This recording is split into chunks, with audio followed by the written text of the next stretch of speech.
James Walkinshaw. He serves on the Oversight Committee and was the co-sponsor of the Epstein Files Transparency Act, which legally required the Justice Department to release the full Epstein files. Congressman, you were a co-author of this act, and it doesn't really seem like everything has been released. So what can you tell us about the remaining materials and also the investigation from the Oversight Committee into this missing photograph? Well, first, I think it's so important to note that, we have courageous survivors who have fought and fought and fought for transparency and accountability here. And they were hoping that yesterday, the legal deadline for the full release of the files was going to be the day that they got that transparency and accountability. And the Trump administration and the Department of Justice pulled the rug out from under them. And I think that is despicable. They didn't follow the law. The law is clear. They had to release the full files yesterday, with the exception of information that could identify victims and child sexual abuse materials. They're in violation of the law right now, and there will have to be accountability for that. Congressman, I'm curious what you are hearing from folks on the other side of the aisle that you work with. There was a tweet, a post on X from Congressman Massey, who, of course, has been one of the leaders on this effort to get these files out, today highlighting a December 2021 X post from Vice President J.D. Vance that reads, quote, "What possible interest would the U.S. government have in keeping Epstein's clients secret?" Massey wrote above the old post, "I miss this J.D. Vance." Massey has really stuck his neck out there. But what about other Republicans in Congress?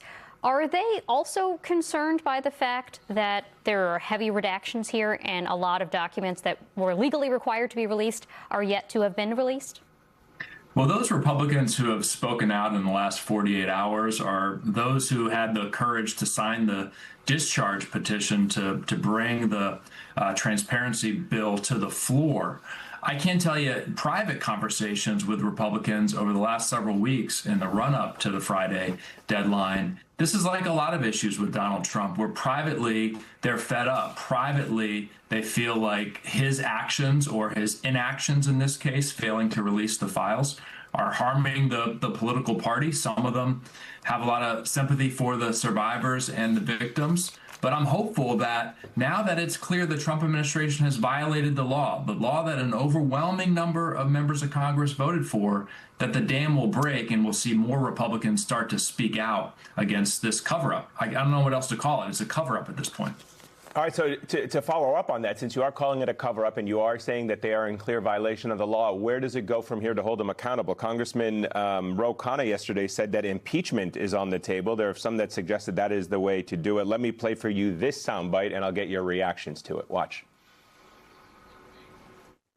It is an incomplete release with too many redactions.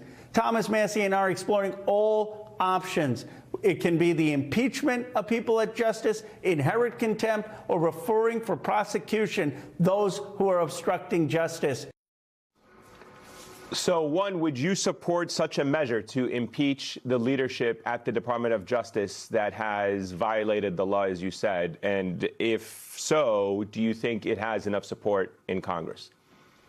Unless the Department of Justice comes into compliance with the law very quickly, the answer is yes.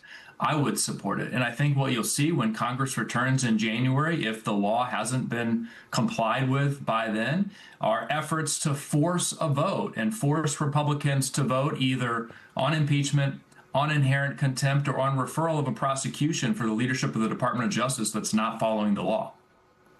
Congressman, a number of your Republican colleagues have been sort of announcing as a sort of holiday news dump that they're planning to leave Congress, get out of politics altogether. A lot of speculation about why that might be. To what extent do you think the Epstein fight has driven some of these people to that point? Do you see what this battle has represented for so many people? And of course, figures like Massey have been at the front sort of spelling this out. But do you think privately for other Republicans, there's a breaking point or something here that they are fed up with? I think perhaps there are some who privately have reached their moral or ethical breaking point with Donald Trump. I struggle to understand how they didn't reach that point sooner. I also think it's important to think through here, why is Donald Trump allowing this drip, drip, drip, months now of bad press, bad stories, his refusal to release the files, his opposition to the bill, now his failure to fulfill and comply with the law in releasing the files. That's bad for him, bad for the Republican Party politically. Be much smarter just to get everything out there and put it in the rearview mirror and talk about your agenda moving forward. Why is he so desperate to hide the files that he doesn't just do what's clearly the smart thing politically? As to the answer? Well, look, I think if you look at the evidence that we have, the long relationship between Trump and Epstein, Epstein's emails saying Trump, quote, knew about the girls, underage girls being trafficked from Mar-a-Lago. We now have evidence of that. I find it hard to believe that Donald Trump and others around Jeffrey Epstein didn't know that Jeffrey Epstein was trafficking underage girls. I just find it hard to believe that he didn't know that. But that's why we need the full file so we can learn. So, Congressman, were you satisfied with the justification that was provided to you as to these redactions and why they were justified? Because the law as written requires justification for any redactions. And did you find it satisfactory? No, absolutely not. The huge volume of redactions, entire page after page after page after page being redacted without explanation is not consistent with the law. The pseudo-legal argument that somehow common law trumps the clear written language of the law that Donald Trump signed is preposterous. And I think Democrats, Republicans, and independents, certainly the American people, are going to find it preposterous and just a continuation of this cover-up. And they're going to ask themselves, why is Donald Trump covering this up? Why? Yeah, that is the question I think everybody wants to have answered. Congressman James Walkinshaw, it's a great pleasure to have you on the show. Thank